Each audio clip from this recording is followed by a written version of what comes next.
Salut à tous, on se retrouve pour un nouvel épisode d'Astérix. Donc on avait vu la dernière fois ceci. Je vous laisse un petit peu juste regarder les vignettes pour vous rafraîchir la mémoire, d'accord? Vous rafraîchir la mémoire.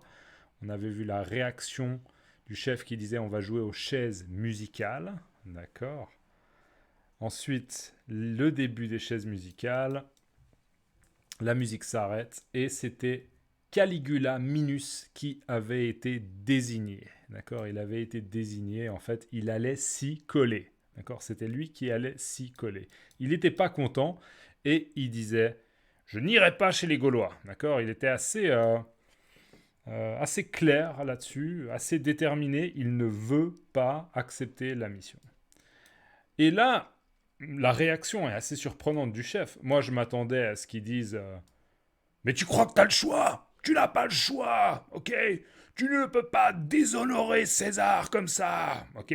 Mais non, sa réaction c'est César te sera reconnaissant, Caligula Minus, si tu vas chez les Gaulois. Donc, il utilise un peu une sorte de psychologie un peu douce. C'est, tu sais, César, il serait très reconnaissant. Donc, pour moi, c'est une réaction relativement surprenante. Donc, César te sera reconnaissant, Caligula Minus, si tu vas chez les Gaulois. Alors, César, il sera reconnaissant envers toi.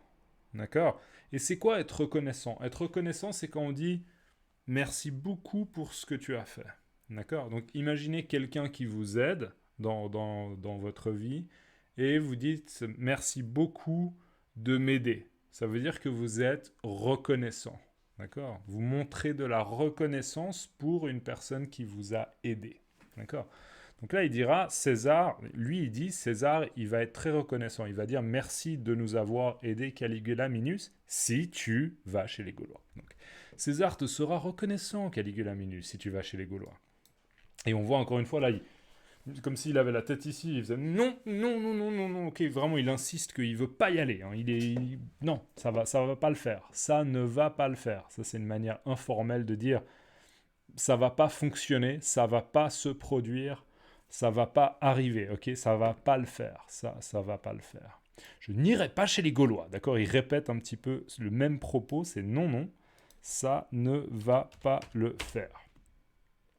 Et là, on voit en fait la réaction que j'attendais un petit peu plus tôt du chef qui dit je te fais reprocher comme un poulet si tu ne vas pas chez les Gaulois. Ok. Je te fais reprocher comme un poulet si tu n'y vas pas chez les Gaulois. Alors, je vais le relire de manière normale. Je te fais embrocher comme un poulet si tu n'y vas pas chez les Gaulois. Alors, comme un poulet, déjà un poulet. Ok, un poulet. Donc peut-être que vous mangez du poulet, d'accord? Un poulet rôti, d'accord? Un poulet. Et je te fais embrocher. Alors c'est quoi embrocher? Dans le mot embrocher, on a broche. Et une broche, en fait, c'est une sorte de pic, d'accord? Une sorte de pic.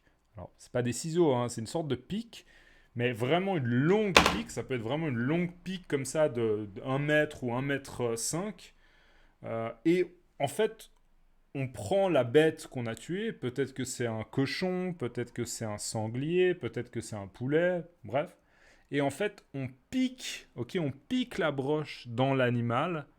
Et avec la broche, la broche nous permet de poser la broche quelque part sous du feu ou sous une source de chaleur et on fait tourner, avec la barre, on fait tourner l'animal en fait pour le cuire. D'accord? Donc ça permet de cuire lentement et sur tous les côtés un animal. C'est ça qu'on appelle une broche. Donc je te fais embrocher, ça veut dire que imaginez que dans ce cas-là, on va pas prendre un poulet, on va pas prendre un porc, ok, un cochon, on va pas prendre un sanglier, on va prendre lui, d'accord?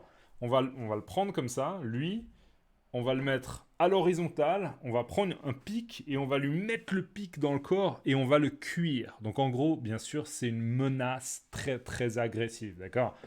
Je te fais embrocher comme un poulet si tu n'y vas pas chez les Gaulois. Donc en gros, tu n'as pas le choix. J'ai essayé la méthode On pourrait dire là, j'ai essayé la méthode douce, d'accord, la méthode douce.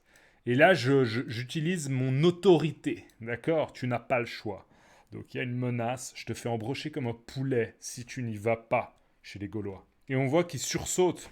Ok, il sursaute. Oh, wow, ok. Visiblement, c'est une méthode, la méthode forte, elle marche et il a un peu peur. Alors, sa réaction, qu'est-ce qu'il dit? Il dit bon, j'irai chez les Gaulois. Ok, bon, j'irai chez les Gaulois. Allez, ok, je vais aller chez les Gaulois. Du coup, il a compris qu'il n'a pas le choix, hein, que c'est pas une option. Et lui, le commandant, le chef, il dit grimez-moi ça en gaulois. D'accord? Alors, grimez-moi ça en gaulois. Peut-être que vous avez du mal à lire, d'autant plus que grimer, c'est pas un verbe qui est très courant. Ce que je veux dire par là, c'est que c'est pas forcément un verbe que vous allez voir dans des cours de français. C'est probablement pas un verbe de niveau B1 ou B2. D'accord? C'est un peu plus formel. Grimer, c'est pas, il n'y a pas marqué crimer, c'est grimer, d'accord? G comme dans grizzly, grizzly. Grimez-moi ça en gaulois. Alors, grimer, ça veut dire mettre par exemple du maquillage, d'accord? Mettre du maquillage, par exemple du maquillage pour changer un peu la couleur de la peau, peut-être mettre une perruque, je sais pas, par exemple à la place des cheveux, là on va mettre des cheveux blonds, d'accord? Une perruque, je vais mettre une perruque pour avoir les cheveux blonds.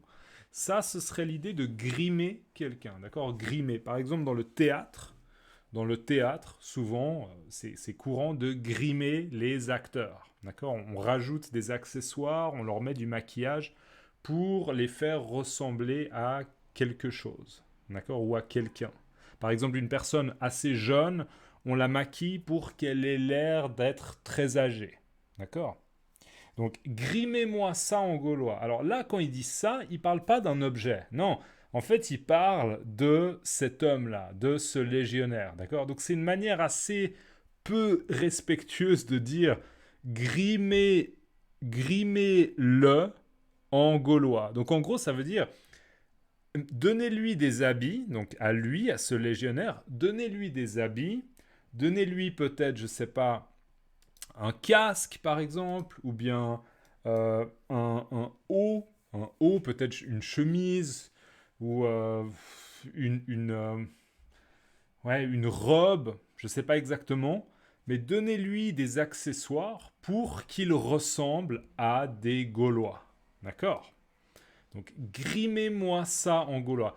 Grimez-moi, pourquoi il dit grimez-moi? C'est pas lui qui va être grimé, mais c'est faites-moi ça vite fait. En fait, en gros, faites-moi ça vite fait. Donc, le fait de le déguiser lui, faites-le moi vite fait. Donc, en gros, c'est un service pour lui. Donc, c'est pour ça qu'il y a le mot moi. D'accord? Parce que c'est lui qui donne l'ordre. C'est lui qui donne la consigne. Ok? Donc, bon, j'irai chez les Gaulois. Grimez-moi ça en gaulois, ok? C'est vraiment genre, allez, maintenant, mettez-vous au travail et vous lui trouvez des accessoires pour qu'il puisse espionner les Gaulois. Parce que souvenez-vous, le but, c'est que lui, il soit, subjonctif, ok? Le but, c'est que lui, il soit qu'il soit envoyé chez les Gaulois pour espionner, pour obtenir des informations. D'accord? Donc, forcément, s'il y va comme ça, il n'est pas du tout discret, d'accord? Ça va pas fonctionner. Voilà, on arrive bientôt à 10 minutes, mais on aura l'image suivante pour la prochaine fois. Et comme vous pouvez voir là, on a changé un peu de perspective. Avant, là, on était chez les Romains, et là, on est chez les Gaulois, et on a visiblement le chef des Gaulois qui va parler. D'accord? Donc on verra ça dans la prochaine vidéo. Voilà. Dans les commentaires, s'il vous plaît, avant de partir, mettez-moi cette expression. Alors, laquelle? Celle-ci, parce qu'elle est cool. Je te fais embrocher comme un poulet. Ok? Vous pouvez mettre simplement embrocher comme un poulet. D'accord? Embrocher comme un poulet. D'accord? Donc, s'il vous plaît, dans les commentaires, embrocher comme un poulet.